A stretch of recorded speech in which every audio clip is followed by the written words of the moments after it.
मनोज सोनी की एक भयानक वास्तविकता। एक सुनार के रूप में छिपा हुआ शैतान मनोज, जो हर दिन एक नई लड़की से शादी करता था और अगले ही दिन सुबह उसकी मौत की खबर पूरे गांव में फैल जाती थी। ये एक ऐसी कहानी है जिसे सुनकर आपके रोंगटे खड़े हो जाएंगे। गांव में एक अफवाह ये भी थी कि मनोज नपुंसक है और शायद इसी डर से वो शादी के बाद अपनी पत्नी को मार डालता है। ये कहानी है 65 साल के सुनार की, जो अपने सोने के व्यवसाय के साथ साथ अपनी अजीब और विचित्र आदत के लिए मशहूर था। मनोज का घर गांव के बीचों बीच एक पुरानी हवेली थी, जिसकी दीवारों में पुराने राज छिपे हुए थे। हवेली के दरवाजे पर सोने की झालरें और चांदी के ताले चमकते थे। मनोज हर दिन एक नई लड़की से शादी करता था और अगले दिन सुबह उसकी मौत की खबर गांव में आग की तरह फैल जाती थी। किसी को नहीं पता था कि ये लड़कियां कैसे मर रही थीं, लेकिन गांव वालों के दिल में एक डरावना शक था कि मनोज ही इन लड़कियों को मार रहा है। उसकी उम्र भले ही 65 के पार थी, लेकिन उसकी आंखों में एक विचित्र चमक थी। वह गांव का सबसे अमीर आदमी था और उसका रुतबा दूर दूर तक लोगों को उसकी ओर खींचता था। मनोज की पहली शादी तब हुई थी जब वो केवल 25 साल का था। उसकी पत्नी मीना एक सुंदर और सीधी सादी लड़की थी, जो एक गरीब किसान की बेटी थी। लेकिन शादी के कुछ महीनों बाद ही मीना की मौत हो गई। गांव वालों ने सोचा कि ये किस्मत की बात है, लेकिन जब दूसरी, तीसरी और फिर चौथी पत्नी भी एक के बाद एक मरने लगी, तो सबका शक यकीन में बदलने लगा। कुछ लोगों ने कहा कि मनोज इंसान नहीं है, कुछ ने कहा कि उसकी पत्नियों की किस्मत खराब है, लेकिन कुछ बुजुर्ग, जो मनोज को बचपन से जानते थे, कहते थे कि मनोज कोई राज छिपा रहा है। रात होने पर जब हवेली के दरवाजे बंद हो जाते, तो गांव में एक अजीब सी शांति छा जाती। सबको लगता था कि हवेली में कुछ रहस्यमय चल रहा है। एक दिन गांव में फिर खबर फैली कि मनोज फिर से शादी करने जा रहा है। इस बार दुल्हन का नाम शालिनी था। वह एक गरीब परिवार की लड़की थी। उसके माता पिता मनोज के पैसे के आगे मजबूर हो गए थे। शालिनी बहुत ही सुंदर थी और इतनी मासूम थी कि हर कोई उसकी ओर खिंच जाता था। लेकिन गांव वालों को इस शादी में कोई खुशी नहीं थी, क्योंकि वे जानते थे कि शालिनी का भी वही हाल होगा जो बाकी लड़कियों का हुआ था। शादी का दिन आया। हवेली को फूलों और लाइटों से सजाया गया था। गांव वाले दिल से नहीं, बल्कि रस्म निभाने के लिए इकट्ठा हुए थे। मनोज सोने के कुर्ते और पगड़ी में राजा जैसा दिख रहा था। शालिनी लाल जोड़े में उदासी के साथ बैठी थी। जब रात को सभी सो गए, तो मनोज शालिनी को हवेली के सबसे बड़े दरवाजे के पास ले गया और अगले दिन सुबह हमेशा की तरह शालिनी की मौत की खबर गांव में फैल गई। गांव वालों ने सिर झुकाकर इसे हादसा मान लिया, लेकिन उनके दिल में एक सवाल था, मनोज ऐसा क्यों कर रहा है? गांव में एक और लड़की थी, डॉक्टर नंदिनी। वो गांव के स्कूल और हेल्थ सेंटर में बच्चों और महिलाओं की सेवा करती थी। वह महिलाओं को उनके अधिकारों और आत्मविश्वास के बारे में सिखाती थी। नंदिनी ने बचपन से ही मनोज की कहानियाँ सुनी थी। उसे पता था कि मनोज की शादियों के पीछे कोई राज जरूर है। नंदिनी के माता पिता गरीब थे, लेकिन उन्होंने उसे पढ़ाया और डॉक्टर बनाया। गांव वाले उसका बहुत सम्मान करते थे, क्योंकि वह मुश्किल समय में लोगों की मदद करती थी।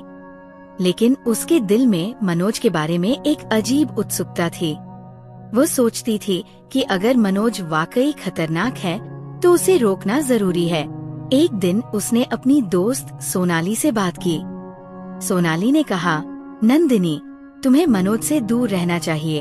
वो बूढ़ा जरूर है, लेकिन कोई भी उसकी ताकत से नहीं बच सकता। लेकिन नंदिनी ने जवाब दिया, अगर हम सब चुप रहे तो ये जुल्म कभी नहीं रुकेगा। मैं इस राज को जरूर जानूंगी। उसने गांव के बुजुर्गों से पूछने की कोशिश की, लेकिन किसी ने कुछ नहीं बताया। फिर उसने हवेली के नौकरों से संपर्क किया। उनमें से एक, रवि रविंद्र, जो नंदिनी को मन ही मन चाहता था, ने बताया कि रात के अंधेरे में हवेली से अजीब अजीब आवाजें आती हैं और मनोज अक्सर अपने कमरे में अकेले बड़बड़ाता रहता है। नंदिनी को लगा कि अगर वह मनोज के करीब पहुँचे तो शायद कोई राज खुल जाए, लेकिन मनोज के करीब जाना आसान नहीं था। फिर एक दिन मनोज ने नंदिनी के घर रिश्ता भेजा। ये बात सभी के लिए चौंकाने वाली थी। नंदिनी के माता पिता डर गए, लेकिन नंदिनी ने कहा, अगर मैंने ये मौका गवा दिया तो कोई इस राज तक नहीं पहुँचेगा। उसने शादी के लिए हाँ कर दी। शादी के दिन नंदिनी ने लाल जोड़ा पहना, चेहरे पर मुस्कान थी। रात हुई तो मनोज उसे अपने कमरे में ले गया। नंदिनी अंदर से डरी हुई थी, लेकिन उसमें हिम्मत बहुत थी। मनोज ने कहा, तुम बाकी लड़कियों से अलग हो, तुम्हें कुछ खास है। नंदिनी ने जवाब दिया, मनोज जी, मैं आपके राज को जानने आई हूँ। ये सुनकर मनोज का चेहरा पीला पड़ गया, लेकिन उसने खुद को संभाल लिया। रात धीरे धीरे ढलने लगी। राधिका ने देखा कि कमरे में एक अलमारी थी, जो हमेशा ताले में बंद रहती थी। उसे शक हुआ कि शायद उसमें कुछ छिपा है। तभी मनोज ने उसे एक गिलास शरबत दिया। राधिका को लगा कि शरबत में कुछ मिलाया गया है। उसने पीने से इनकार कर दिया और सख्त लहजे में बोली, आप मुझे क्यों मारना चाहते हैं? मनोज चौंक पड़ा। राधिका ने स्पष्ट कहा, मैं जानती हूँ कि आप अपनी पत्नियों को इसलिए मारते हैं ताकि वे आपका सच उजागर न करें, लेकिन मैं आपका सच सबके सामने लाऊंगी। मनोज गुस्से और घबराहट से भर गया। वह राधिका की ओर बढ़ा, लेकिन राधिका तेजी से कमरे से बाहर भागी। अंधेरी रात में वह हवेली के पिछले दरवाजे से निकल गई। वह जानती थी कि खतरा उसके पीछे है। उसने फैसला किया कि वो गांव वापस नहीं जाएगी, क्योंकि मनोज के लोग उसे ढूंढ लेंगे। वह गांव के पुराने जंगल की ओर भागी, जहाँ एक जर्जर मंदिर था। उसकी दीवारें टूटी हुई थीं और छत से पानी टपकता था, लेकिन उस वक्त वही जगह राधिका को सुरक्षित लगी। वह एक कोने में बैठ गई और सोचने लगी कि मनोज का सच क्या हो सकता है। क्या वो वाकई अपनी कमजोरी छिपा रहा है, या इसके पीछे कोई और रहस्य है? उसने अपनी डायरी निकाली, जो हमेशा उसके साथ रहती थी, और उसमें हवेली में देखी हर बात लिखने लगी। वो बंद अलमारी, मनोज का दबा हुआ व्यवहार, उसके चेहरे पर डर की झलक। राधिका जानती थी कि अगर उसे गांव वालों को सच दिखाना है तो उसे ठोस सबूत जुटाने होंगे। इधर हवेली में तूफान सा माहौल था। मनोज गुस्से से चिल्ला रहा था। उसने अपने सबसे वफादार नौकर रामू वरूप को बुलाया और कहा, तुझे पता है, अगर यह लड़की गांव वालों तक पहुंच गई तो बड़ा खतरा हो जाएगा। जो करना पड़े कर, लेकिन उसे रोको। राम स्वरूप, जो हर गुनाह में उसका साथी था, कुछ लोगों को लेकर राधिका की तलाश में निकल पड़ा।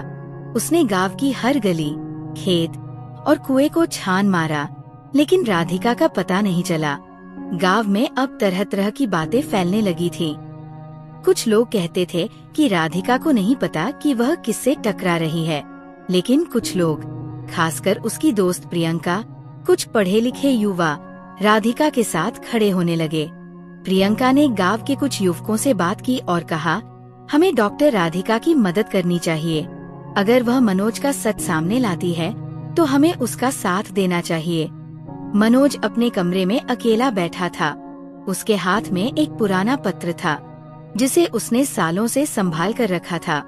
ये उसकी पहली पत्नी सुमन का लिखा हुआ था, जो उसकी मृत्यु से पहले लिखा गया था। उसमें लिखा था, मनोज, तुम एक अच्छे इंसान बन सकते हो, लेकिन तुम्हारा डर तुम्हें बर्बाद कर देगा। सच का सामना करो। मनोज उस पत्र को बार बार पढ़ता। उसकी आंखों में एक अजीब उदासी थी। वह जानता था कि सुमन की मृत्यु उसने नहीं की थी, ये एक हादसा था, लेकिन इस घटना ने उसके दिल में गहरा डर बिठा दिया था। सुमन की मृत्यु के बाद गांव वालों ने मनोज के बारे में अफवाहें फैलाई कि वह कमजोर है। ये बात उसे चुभती थी। उसने सोचा कि अगर वह दोबारा शादी करेगा और अपनी पत्नी को खुश रखेगा तो ये अफवाहें खत्म हो जाएंगी। लेकिन जब उसकी दूसरी पत्नी की भी मृत्यु हो गई तो उसने फैसला किया कि वह हर उस पत्नी को मार डालेगा जो उसके राज को जान लेती है। मनोज का राज सबसे बड़ा रहस्य नहीं था, इसके पीछे एक और गहरा राज था। जो उसने उस अलमारी में छिपा रखा था। वह अलमारी उसकी जिंदगी का सबसे बड़ा रहस्य थी। वह किसी को भी इसके पास नहीं जाने देता था। दूसरी तरफ राधिका मंदिर में बैठी सोच रही थी। उसने तय किया कि वो अकेले मनोज का सामना नहीं कर सकती। उसे गांव वालों की मदद लेनी होगी। लेकिन गांव वाले मनोज से डरते थे। उसने सोचा कि वह अपनी दोस्त प्रियंका और कुछ युवाओं को अपने साथ मिला ले। लेकिन उससे पहले उसे मनोज के खिलाफ पक्के सबूत चाहिए थे। राधिका ने रात मंदिर में बिताई और सुबह होते ही चुपके से गांव की ओर चल पड़ी। वह अपने घर नहीं गई, बल्कि प्रियंका के घर पहुंची। प्रियंका उसे देखकर हैरान हो गई और बोली, मनोज के लोग तुझे ढूंढ रहे हैं। राधिका ने पूरी बात प्रियंका को बताई और कहा, हमें मनोज को बेनकाब करना होगा। उसकी हवेली में एक अलमारी है जिसमें उसका राज छिपा है। अगर हम उस अलमारी तक पहुंच जाएं, तो हम उसे रोक सकते हैं। सोनाली ने कहा, लेकिन ये बहुत खतरनाक है। मनोज तुझे मार डालेगा। नंदिनी ने हंसकर जवाब दिया, अगर हम उसे ऐसे ही छोड़ देंगे तो वो और औरतों को मारता रहेगा। सोनाली और नंदिनी ने गांव के कुछ युवाओं को इकट्ठा किया, जिनमें राजू भी था, जो नंदिनी का बचपन का दोस्त था। उसने कहा, तुम सही कह रही हो। मनोज ने हमारे गांव को डर में रखा है। हम तुम्हारे साथ हैं। डॉक्टर नंदिनी ने सबको अपनी योजना बताई कि वह रात को मनोज की हवेली में घुसेगी और अलमारी से रहस्यमय चीज निकालने की कोशिश करेगी। वह मनोज के नौकरों को भटकाएगी, जबकि राजू और सोनाली पिछले दरवाजे से अंदर जाएंगे। लेकिन ये काम आसान नहीं था। हवेली में कई नौकर थे और राम भानु तो हर समय सतर्क रहता था। डॉक्टर नंदिनी, राजू और सोनाली अब हवेली पहुंच गए। डॉक्टर नंदिनी ने एक पत्थर उठाया और हवेली के मुख्य दरवाजे पर जोर से मारा। नौकरों ने आवाज सुनी और दरवाजे की ओर दौड़ पड़े। डॉक्टर नंदिनी ने नौकर को भ्रमित करते हुए कहा, मनोज को बुलाओ, कहो कि मैं उनसे मिलने आई हूँ। मनोज को आश्चर्य हुआ। उन्होंने सोचा कि डॉक्टर नंदिनी ने इतनी हिम्मत कैसे कर ली। उन्होंने डॉक्टर को अंदर बुलाया और पूछा, तुम वापस क्यों आए हो? क्या तुम्हें जीना पसंद नहीं है?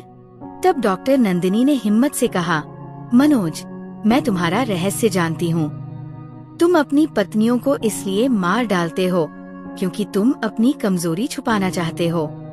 लेकिन अब ये राज छुप नहीं सकता। मनोज के चेहरे पर गुस्सा और नफरत साफ दिखाई दे रही थी। उन्होंने डॉक्टर नंदिनी को पकड़ने की कोशिश की, लेकिन उसी समय राजू और सोनाली अलमारी तक पहुंच गए। उन्होंने अलमारी तोड़ने की कोशिश की, लेकिन ताला नहीं टूटा। राम भानु ने उन्हें देख लिया और उन पर हमला कर दिया। राजू ने राम भानु का सामना किया, लेकिन वह बहुत ताकतवर था। डॉक्टर नंदिनी ने गांव वालों को कहा, हमें मनोज को रोकना होगा। उसका राज उसकी अलमारी में बंद है। गांव वाले हवेली के बाहर खड़े होकर नारे लगाने लगे। मनोज और उसके नौकर घबरा गए। उन्होंने गांव वालों को रोकने का आदेश दिया, लेकिन भीड़ बढ़ती जा रही थी। डॉक्टर नंदिनी ने कहा, अभी भी समय है, सच बोल दो मनोज, वरना ये लोग तुम्हें नहीं छोड़ेंगे। मनोज की नजरों में हार दिख रही थी, लेकिन उन्होंने खुद को संभालते हुए कहा, तुम मेरा रहस्य कभी नहीं जान सकते। राजू और सोनाली अभी भी अलमारी तोड़ने की कोशिश कर रहे थे। तभी अचानक ताला टूट गया और कुछ पुराने कागज और एक डायरी बाहर आई। राजू ने डायरी खोली, जिसमें मनोज की जिंदगी के कई काले राज लिखे थे। डॉक्टर नंदिनी ने चिल्लाकर कहा, गांव वालों, अलमारी में राज छुपा है, हमें मनोज को रोकना होगा। गांव वालों ने हवेली का दरवाजा तोड़ दिया। मनोज अब पूरी तरह अकेला था। उसके नौकर भी चले गए थे, लेकिन मनोज हार मानने को तैयार नहीं था। उसने हवेली में छुपे एक गुप्त दरवाजे से भागने की कोशिश की। डॉक्टर नंदिनी ने उसे देख लिया और उसके पीछे भागी। मनोज जंगल में दौड़ गया। राजू और सोनाली भी उसके पीछे दौड़े। जंगल घना था और मनोज की आवाज कहीं खो गई थी। डॉक्टर नंदिनी ने कहा, हमें उसे पकड़ना होगा, वरना वह फिर किसी के साथ गलत करेगा। राजू ने कहा, नंदिनी, हमें वापस जाना चाहिए, क्योंकि हमारे पास डायरी है। इसमें कुछ ऐसा है जो मनोज को गलत साबित करेगा। डॉक्टर नंदिनी ने सोचा कि राजू सही है। फिर वे गांव लौट आए और डायरी खोलकर पढ़ने लगे। डायरी में मनोज की जिंदगी के कई रहस्य लिखे थे, लेकिन सबसे महत्वपूर्ण बात ये थी कि उसकी पहली पत्नी मीना की मृत्यु के बाद उसने कसम खाई थी कि वह अपना रहस्य कभी नहीं खोलेगा। लेकिन वह राज क्या था? डायरी के आखिरी पेज पर एक अजीब निशान था जिसे डॉक्टर नंदिनी समझ नहीं पाई, लेकिन उसने फैसला किया कि वह इस निशान का मतलब जरूर जान लेगी। डॉक्टर अनामिका ने फिर से डायरी में निशान देखा और उसी निशान को मंदिर की दीवारों पर ढूंढना शुरू किया। कुछ खोजबीन के बाद उसे एक पुरानी अलमारी मिली जो मंदिर के कोने में छुपी थी। अलमारी पर वही निशान था जो डायरी में था। रमेश ने ताला तोड़ा और जब अलमारी खोली तो उसमें एक संदूक निकला। संदूक में कुछ पुराने कागज और सोने की एक छोटी मूर्ति थी। डॉक्टर अनामिका ने पत्र पढ़ना शुरू किया जिसमें मनोज की पहली पत्नी राधा ने अपनी मृत्यु से पहले कुछ बातें लिखी थी जो मनोज का राज खोल रही थी। राधा ने लिखा था कि मनोज की कमजोरी की अफवाह उसके अपने पिता ने फैलाई थी, क्योंकि वह मनोज को अपने व्यवसाय से दूर रखना चाहता था। मनोज का पिता एक क्रूर व्यक्ति था और उसने बचपन से मनोज को परेशान किया था। राधा की मृत्यु एक हादसा थी, लेकिन मनोज ने इसे अपनी कमजोरी बना लिया। उसने सोचा कि अब वह अपनी पत्नियों से शादी करेगा और उन्हें मार देगा ताकि कोई उसका रहस्य न जान सके। लेकिन इसके पीछे एक और बड़ा रहस्य था। पत्र में लिखा था कि मनोज ने गांव का एक पुराना खजाना छुपाया था जो इस मंदिर में छिपा था। मनोज उस खजाने के बारे में किसी को बताना नहीं चाहता था। डॉक्टर अनामिका ने मंदिर की मूर्ति को ध्यान से देखा। उस पर एक नक्शा बना था जो मंदिर के नीचे की ओर जाता था। डॉक्टर अनामिका, रमेश और प्रिया ने मिलकर मंदिर की फर्श खोदना शुरू किया। थोड़ी मेहनत के बाद उन्हें एक संदूक मिला जिसमें सोने के सिक्के और जवाहरात से भरा हुआ बड़ा खजाना था। रमेश ने कहा, अनामिका, हमें अब जाना होगा। हम इस खजाने को गांव ले जाएंगे और मनोज को बेनकाब करेंगे। जब मनोज मंदिर के पास पहुंचा और लोगों की भीड़ देखी तो वह भागने लगा, लेकिन रमेश और अन्य युवाओं ने उसे पकड़ लिया। उसने चिल्लाकर कहा, मैं गांव का सबसे ताकतवर आदमी हूँ, तुम मेरा कुछ नहीं बिगाड़ सकते। तब अनामिका ने कहा, मनोज, अब तेरा चेहरा सामने है और ये खजाना गांव वालों के काम आएगा। फिर एक बुजुर्ग व्यक्ति ने पास के पुलिस स्टेशन को सूचना दी। पुलिस ने मनोज और उसके कुछ खास साथियों को पकड़ लिया। मनोज को जेल भेजा गया, जहां उस पर कई हत्याओं का केस चला। अदालत में डॉक्टर अनामिका, रमेश और प्रिया ने बयान दिए। गांव वालों ने भी मनोज की कहानी बताई। ये कहानी हमें सिखाती है कि सत्य और न्याय हमेशा जीतता है। परिस्थिति कितनी भी मुश्किल हो, उनकी वास्तविकता एक दिन सबके सामने आती है। साहस और एकता के साथ हम किसी भी बुराई को हरा सकते हैं, क्योंकि न्याय के रास्ते में धैर्य और कड़ी मेहनत जरूरी है। अगर आपको ये कहानी पसंद आई तो हमारी चैनल को सब्सक्राइब करना न भूलें और हाँ, वीडियो को जरूर लाइक कर दें। धन्यवाद।